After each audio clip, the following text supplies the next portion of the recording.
Okay, ನಮಸ್ತೆ, Jai Hind. Indian air force on represent ಬಿಡಲಾಗಿದೆ. ಇವತ್ತು ಕೊಟ್ಟಂತ ಮಾಹಿತಿ ವಿಶೇಷವಾಗಿ ಇಂಡಿಯನ್ ಏರ್ ಫೋರ್ಸ್ ಇಂಟೇಕ್ ಕೊಟ್ಟಿರೋದಾದ್ರೆ 2027ಗೆ ಒಂದು ವರ್ಷ ಸೆಲೆಕ್ಷನ್ ಪ್ರೊಸೆಸ್ ಅರ್ಥ. ಇವಾಗ written exam, physical, medical, documentation ಮುಗಿಸಿ ನೆಕ್ಸ್ಟ್ ಇಯರ್ 2027 ಜಾನ್ವರಿ ನಿಮ್ಮನ್ನ ರಿಕ್ರೂಟ್ಮೆಂಟ್ ತಗೊಳ್ತಾನೆ. ಅವಾಗ ಅಲ್ಲಿ ಹೋಗಿ ಟ್ರೈನಿಂಗ್ ತಗೊಬಹುದು. ಅದು ಇಂಡಿಯನ್ ಏರ್ ಫೋರ್ಸ್ ಅಲ್ಲಿ ಬಿಟ್ಟಿರೋದು ವಿಶೇಷ ಅಂದ್ರೆ ಇದು ಅಗ್ನಿವೀರ್ ವಾಯು ಅಲ್ಲ, 4 ವರ್ಷದ್ದು ಸರ್ವಿಸ್ ಅಲ್ಲ, ಪರ್ಮನೆಂಟ್ 20 ಇಯರ್ಸ್ ನಿಮಗೆ ಸರ್ವಿಸ್ ಕೊಡ್ತಾ ಇದ್ದಾನೆ. ಸೊ ಯಾವ್ದಕ್ಕೆ ಅಂತಂದ್ರೆ 10+2 BSc ಡಿಪ್ಲೊಮಾ ಆಗಿರೋದ್ರ ಮೇಲೆ ತಗೊಳ್ತಾ ಇದು ಮೆಡಿಕಲ್ ಡಿಪಾರ್ಟ್ಮೆಂಟ್ ಸಂಬಂಧಪಟ್ಟಂತದ್ದು. ಹಾಗಾದ್ರೆ ನೋಡೋಣ ಬನ್ನಿ. ಇದು ಅಪ್ಲಿಕೇಶನ್ ಆಲ್ರೆಡಿ ಬಿಡಲಾಗಿದೆ. 12 ಜನವರಿಯಿಂದ 1 ಫೆಬ್ರವರಿ ತನಕ ಅಪ್ಲಿಕೇಶನ್ ಬಿಡಲಾಗಿದೆ. ಅಪ್ಲಿಕೇಶನ್ ಹಾಕೊಬಹುದು. ಇದು ಹೇಳಿದ್ದೀನಿ 2027ಗೆ ಇಂಟೇಕ್ ಮಾಡ್ಕೊಳ್ತಾರಂತದ್ದು. ಈಗಾಗಲೇ ಅವರು ಪ್ರತಿ ಸಲ ಹೇಳ್ತಾರೆ ಕಾಶನ್ ಇದೆ, ಕಾಶನ್ ಇಂಪಾರ್ಟೆಂಟ್. ಸೊ ಯಾರು ಕೂಡ ಮಧ್ಯವರ್ತಿಗಳ ಒಂದು ಭರವಸೆಯಿಂದ ನಂಬಿಕೆಯಿಂದ ದುಡ್ಡು ಹಣದಲ್ಲಿ ಮೋಸ ಆಗಬೇಡಿ. ಇದು ಏರ್ಮನ್, ಇಂಡಿಯನ್ ಏರ್ ಫೋರ್ಸ್ ನ ಏರ್ಮನ್ ಆಗಿ ತಗೊಳ್ತಾರಂತದ್ದು. Group Y medical assistant trade ಗೆ ತಗೊಳ್ತಾರಂತದ್ದು. ನೆನಪಿರಲಿ, ಮೆಡಿಕಲ್ ಅಸಿಸ್ಟೆಂಟ್ ತಗೊಳ್ತಾರಂತದ್ದು. ಇಂಡಿಯನ್ ಏರ್ ಫೋರ್ಸ್ ನ ಏರ್ಮನ್ ತಗೊಳ್ತಾರಂತದ್ದು. ಇದರಲ್ಲಿ ಯಾವ ರೀತಿ ಕಮಿಷನ್ ಅಥವಾ ಪೈಲಟ್, ನೆವಿಗೇಟರ್ ಅಥವಾ ಅಗ್ನಿವೀರ್ ವಾಯು ಅಲ್ಲ ಅಂತ ಹೇಳಲಾಗಿದೆ. ಸೊ ಇದನ್ನ ಅಪ್ಲಿಕೇಶನ್ ಹಾಕಬೇಕಂದ್ರೆ iafrecruitment.edcil.co.in ಗೆ ಹೋಗಿ ಅಪ್ಲಿಕೇಶನ್ ಹಾಕಬಹುದು. ಕ್ಲಿಯರ್ ಆಗಿ ಹೇಳಿದಾನೆ. ಆನ್ ರಿಜಿಸ್ಟ್ರೇಷನ್ ಅದು ಕೂಡ ಡೇಟ್ ಹೇಳಿದ್ದೀನಿ. ಎಲಿಜಿಬಿಲಿಟಿ ಕ್ರೈಟೀರಿಯಾ ನೋಡಿದ್ರೆ ಎಲಿಜಿಬಿಲಿಟಿ ಕ್ರೈಟೀರಿಯಾ ಏನಿದೆ, ಮ್ಯಾರಿಡ್ ಸ್ಟೇಟಸ್ ನಲ್ಲಿ ಯಾವ ರೀತಿ ಮದುವೆ ಆಗೋಂಗಿಲ್ಲ, ಅನ್ಮ್ಯಾರಿಡ್ ಕ್ಯಾಂಡಿಡೇಟ್ ಆಗಿರಬೇಕು. ಸೊ ಏಜ್ ಬ್ಲಾಕ್ ಏನಿದೆ ಅದು ಕೂಡ ತಿಳಿಸ್ತಾ ಹೋಗ್ತೀನಿ. ಸೊ ಇದರಲ್ಲಿ ಒಂದು 10+2 ಎಜುಕೇಶನ್ ಏನಿದೆ 10+2 ಆಗಿರಲೇಬೇಕು, ಸೈನ್ಸ್ ಕ್ಯಾಂಡಿಡೇಟ್ ಆಗಿರಬೇಕು. ಅದ್ರೂ ಕೂಡ ಕ್ಲಿಯರ್ ಆಗಿ ಅವನು ಹೇಳಿದಾನೆ. ಯಾವ ಸಬ್ಜೆಕ್ಟ್ ಬೇಕು ಅಂತ ಅದನ್ನ ಹೇಳ್ತೀನಿ ನಿಮಗೆ. ಈ ಏಜ್ ಬ್ಲಾಕ್ ಏನಿದೆ, ಸೊ 1 ಜನವರಿ 2006 to 1 ಜನವರಿ 2010 ಈ ಏಜ್ ಬ್ಲಾಕ್ ಅಲ್ಲಿ ಒಳಗಡೆ ನೀವು ಅಪ್ಲಿಕೇಶನ್ ಹಾಕಬಹುದು. ನೆಕ್ಸ್ಟ್ ಸರ್ ಡಿಪ್ಲೊಮಾ ಆಗಿದೆ, BSc ಆಗಿದೆ ಅಂತ ಮಕ್ಕಳಿಗೆ ಇನ್ನೊಂದು ಅವಕಾಶ ಕೊಟ್ಟಿದ್ದಾನೆ. ಏಜ್ ಗ್ರೂಪ್ ಸ್ವಲ್ಪ ಚೇಂಜ್ ಮಾಡಿದ್ದಾರೆ. ಅದರಲ್ಲಿ 1 ಜನವರಿ 2003 ಇಂದ ಇದು 2003 ಇದು 2006 ಇಂದ ತಗೊಂಡಿದ್ದಾನೆ. 3 ಇಯರ್ಸ್ ವ್ಯತ್ಯಾಸ ಆಗಿದೆ. ಅದೇ 2008 ತನಕ ಅನ್ಮ್ಯಾರಿಡ್ ಕ್ಯಾಂಡಿಡೇಟ್ಸ್ ಗೆ 2008 ತನಕ ಅಪ್ಲಿಕೇಶನ್ ಹಾಕಬಹುದು. ಅದ್ರ ಮ್ಯಾರಿಡ್ ಆಗಿ ಮದುವೆ ಆಗಿದ್ರು ಕೂಡ ಒಂದರಲ್ಲಿ ಅವಕಾಶ ಇದೆ. ಅವ್ರಿಗೆ 26 ಏಜ್ ಒಳಗಡೆ ಇರಬೇಕು. 26 ಒಳಗಡೆ ಅಂದ್ರೆ ಅವರು ಕೂಡ ಅವಕಾಶಗಳನ್ನ ಕೊಡಲಾಗಿದೆ. ಹಾಗಾದ್ರೆ ಏಜ್ ಗ್ರೂಪ್ ನ ಕೊಡಲಾಗಿದೆ ಅಂದ್ರೆ ಎಜುಕೇಶನ್ ಕ್ವಾಲಿಫಿಕೇಶನ್ ನೋಡೋಣ. Candidate should have pass 10+2 pass ಆಗಿರಲೇಬೇಕು. ಇಂಟರ್ಮೀಡಿಯೇಟ್ ಕ್ಲಿಯರ್ ಆಗಿರಲೇಬೇಕು. Subject physics, chemistry, biology, English must important, ಬೇಕೇ ಬೇಕಾಗ್ತದೆ. ಇದ್ರಲ್ಲೇನಪ್ಪ ಹೇಳಿದಂದ್ರೆ ಒಂದು ಎಜುಕೇಶನ್ ಕ್ಲಿಯರ್ ಹೇಳಿದ್ದೀನಿ, 10+2 ಹೇಳಿದ್ದೀನಿ. ನೆಕ್ಸ್ಟ್ ಡಿಪ್ಲೊಮಾ ಮತ್ತು BSc ಹೇಳ್ಬೇಕು ಅಂತಂದ್ರೆ ಅವರು ಕೂಡ physics, chemistry, biology, English compulsory ಇರಲೇಬೇಕು. ಓವರ್ ಆಲ್ ಮಾರ್ಕ್ಸ್ ಏನಿದೆ 50% ಇರಲೇಬೇಕು. ಜೊತೆಗೆ ಇಂಗ್ಲಿಷ್ ಅಂತೂ ಮಸ್ಟ್ ಅಂಡ್ ಶುಡ್ ನಿಮಗೆ 50% ಪರ್ ಸಬ್ಜೆಕ್ಟ್. ಅಂದ್ರೆ ಈಗ ಸಪರೇಟ್ ಸಬ್ಜೆಕ್ಟ್ ಅಲ್ಲಿ ಇಂಗ್ಲಿಷ್ ಅಲ್ಲಿ ನಿಮಗೆ 50% ಇರಲೇಬೇಕಾಗ್ತದೆ. ಇದು ಕ್ಲಿಯರಿಟಿ ಹೇಳಿದಾನೆ. ನೆಕ್ಸ್ಟ್ ತಿಳಿಸುವಂತದ್ದು ಮೆಡಿಕಲ್ ಸ್ಟ್ಯಾಂಡ್ ನೋಡೋಣ. ವೇಟ್ ಏನಿದೆ ನಿಮ್ಮ ಹೈಟ್ ಮತ್ತು ಏಜ್ ಮೇಲೆ ಡಿಪೆಂಡ್ ಮಾಡಿ ನಿಮಗೆ ಚಾರ್ಟ್ ಕೊಡಲಾಗ್ತದೆ. ಚೆಸ್ಟ್ ಎಲ್ಲ ಕೂಡ ಮಿಲಿಟರಿ ಗೊತ್ತಿದೆ ಅಂದ್ರೆ 77 ಸೆಂಟಿಮೀಟರ್ ನಿಮಗೆ ನಾರ್ಮಲ್ ಕಂಡೀಷನ್ ಇರಲೇಬೇಕು. 5 ಸೆಂಟಿಮೀಟರ್ ನಿಮಗೆ ಎಕ್ಸ್ಪ್ರೆಷನ್ ಮಾಡಿದಾಗ ಇರಲೇಬೇಕಂತ ಹೇಳಲಾಗಿದೆ. ಹೇರಿಂಗ್ ನೋಡಿ, ಇದು ಇಂಪಾರ್ಟೆಂಟ್ ಆಗಿದೆ. ಬಾಕಿ ಎಲ್ಲವೂ ಕೂಡ ನೋಟಿಫಿಕೇಶನ್ ಕೊಡಲ್ಲ. ಈ ನೋಟಿಫಿಕೇಶನ್ ಕೊಟ್ಟಿದ್ದಾನೆ ಇಂಡಿಯನ್ ಏರ್ ಫೋರ್ಸ್ ಇಂಜಿನಿಯರ್ ಕೊಟ್ಟೆ. ಅದ್ರೇನಪ್ಪ ಅಂದ್ರೆ ಕೇಳಿಸಿಕೊಳ್ಳುವಂತ ಶಕ್ತಿ. ನಾನು ಕೂಡ ಮೆಡಿಕಲ್ ಚೆಕ್ ಮಾಡೋದು, ಕಿವಿ ಚೆಕ್ ಮಾಡಿಸ್ತೀನಿ, ಕಂಪ್ಯೂಟರ್ ವರ್ಕ್ ಮಾಡ್ತಿದ್ದೀನಿ ಅಂತ ಹೇಳಿ. ಹಾಗೆ 6 ಮೀಟರ್ 6 ಮೀಟರ್ ಒಳಗಡೆ ನಿಮ್ಗೆ ಶಬ್ದ ನೀಟಾಗಿ ಕೇಳಿಸ್ಬೇಕು ಕಿವಿಗೆ. ನಾವು ನಿಮ್ಗೆ ತಗೊಳ್ಳೋದ್ರಿಂದ ಫೇಲ್ ಆಗ್ಬಿಡ್ತೀರಾ. Dental health comes good set of teeth and minimum 14 dental points ಇರಲೇಬೇಕು ಅಂತ ಹೇಳಿದಾನೆ. ಅದು 28 teeth ಕರೆಕ್ಟ್ ಆಗಿರ್ಬೇಕು ಅಂತ ನಾನು ಹೇಳ್ತಾ ಇರ್ತೀನಿ. ಅದು ಕೂಡ ನಿಮಗೆ ಇನ್ ಡೆಪ್ತ್ ಆಗಿ ನೆಕ್ಸ್ಟ್ ಒಂದು ಕ್ಲಾಸಲ್ಲಿ ನಿಮಗೆ ತಗೊಳ್ತೀನಿ, ವಿಡಿಯೋ ಕೂಡ ಅಪ್ಲೋಡ್ ಮಾಡ್ತೀನಿ. ಜನರಲ್ ಹೆಲ್ತ್ ಅದರಲ್ಲಿ ಎಲ್ಲ ಶರೀರದ ಪಾರ್ಟ್ಸ್ ಕರೆಕ್ಟ್ ಆಗಿ ಇರಲೇಬೇಕು. ಇನ್ನು ಒಳಗಡೆ ಕೂಡ ಅವರು ಯೂರಿನ್ ಟೆಸ್ಟ್ ಆಗಿರ್ಬೋದು, ಬ್ಲಡ್ ಟೆಸ್ಟ್ ಆಗಿರ್ಬೋದು, BP ಚೆಕಪ್ ಇವೆಲ್ಲ ಕೂಡ ಮಾಡ್ತಾರ. ಅವು ಕೂಡ ನಿಮ್ದು ಕರೆಕ್ಟ್ ಆಗಿ ಇರಲೇಬೇಕು ಅಂತ ಹೇಳಲಾಗಿದೆ. ನೆಕ್ಸ್ಟ್ ಜೆಂಡರ್ ಏನಿದೆ, ಜೆಂಡರ್ ನಲ್ಲಿ ನಿಮಗೆ ಜಸ್ಟ್ ಇದರಲ್ಲಿ ಮೇಲ್ ಕೇಳಿದಾನೆ, ಫಿಮೇಲ್ ಕೇಳಿಲ್ಲ ಅಥವಾ ಮಧ್ಯವರ್ತಿ ಕೇಳಿಲ್ಲ. ಕೇಳಿದಂತ ಡಾಕ್ಟರ್ಗೆ ಮೇಲ್ ಕೇಳಿದಾನೆ. ಅದಕ್ಕೆ ಅಕಸ್ಮಾತ್ ಏನಾದ್ರು ಸರ್ಜರಿ ಮಾಡಿಸ್ಕೊಂಡಿದ್ರೆ, ಬೇರೆ ರೀತಿ ಏನಾದ್ರು ಆಗಿದ್ರೆ ಅನ್ಫಿಟ್ ಮಾಡಿ ಅವ್ರನ್ನ ಹಾಕ್ಬಿಡ್ತಾರೆ.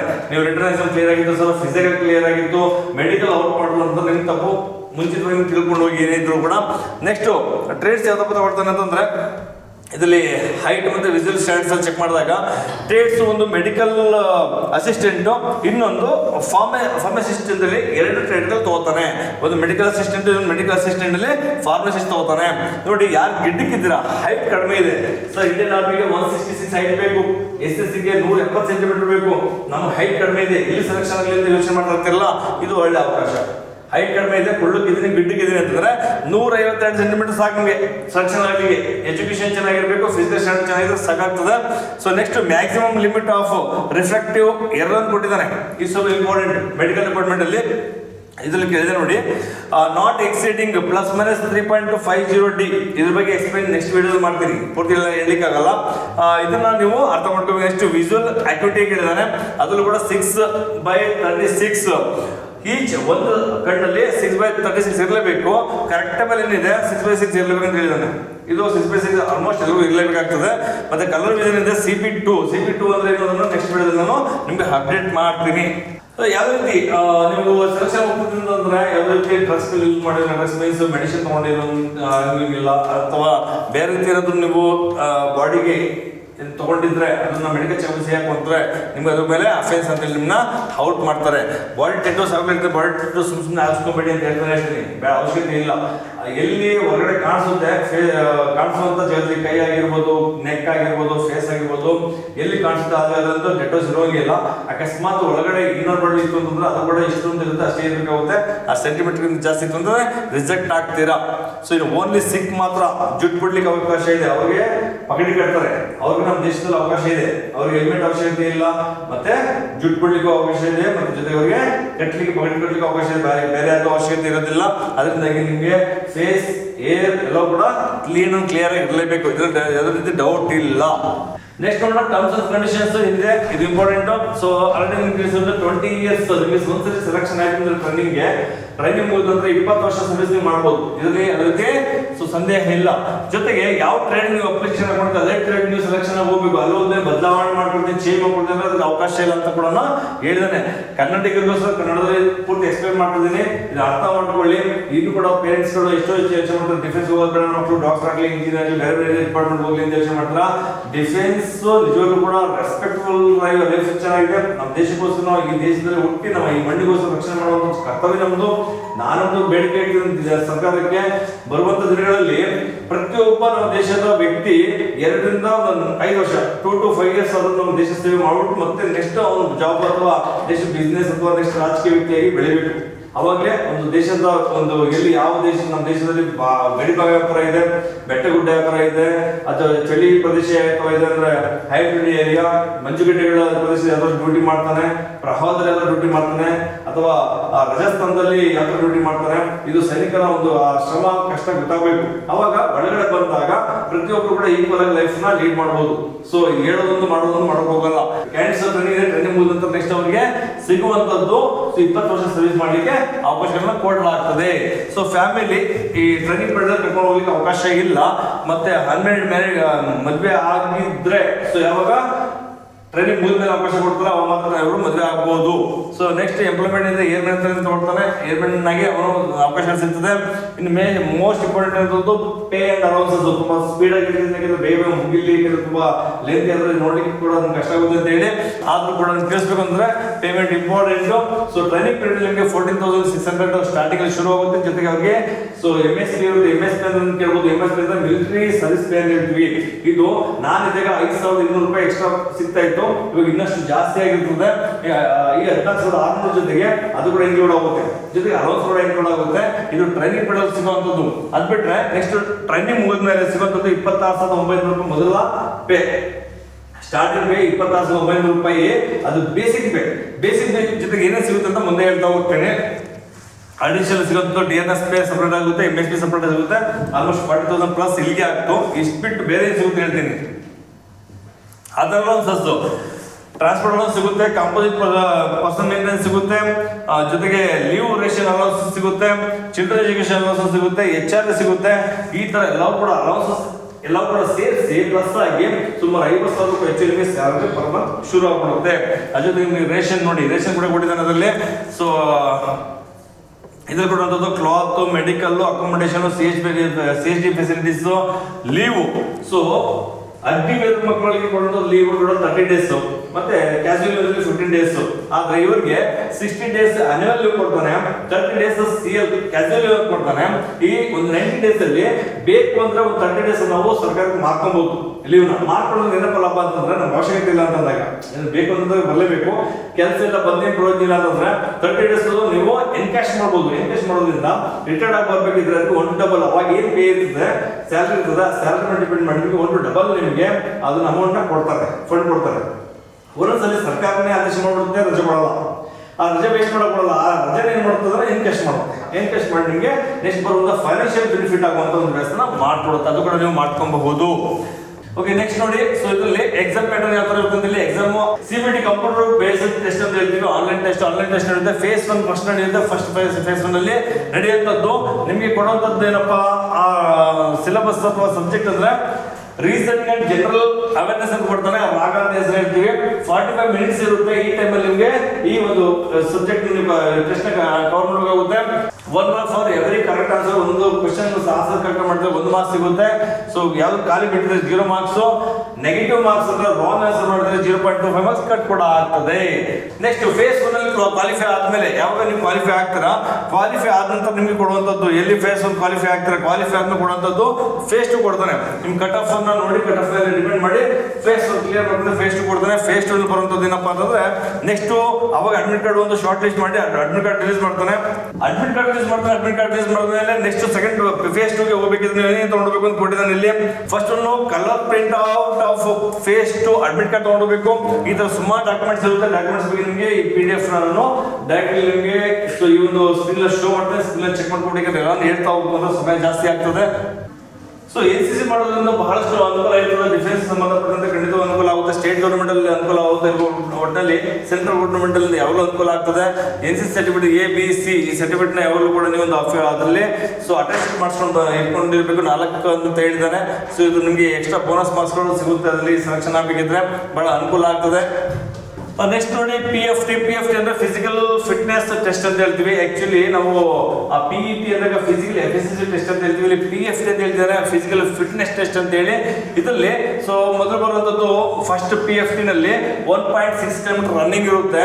ಅದು ಸೊ ಟೋಟಲ್ 21 ಏಜ್ ಒಳಗಡೆ ಇರುವಂತದ್ದು ಅಂದ್ರೆ +2 ನಲ್ಲಿ ಸೆಲೆಕ್ಷನ್ ಆಗಿರ್ತಾರಲ್ಲ, ಅಪ್ಲಿಕೇಶನ್ ಆಗಿರ್ತಾರಲ್ಲ +2 ಅಂದ್ರೆ 10+2 ಅಂತವ್ರಿಗೆ 7 ಮಿನಿಟ್ ಟೈಮ್ ಇರುತ್ತೆ.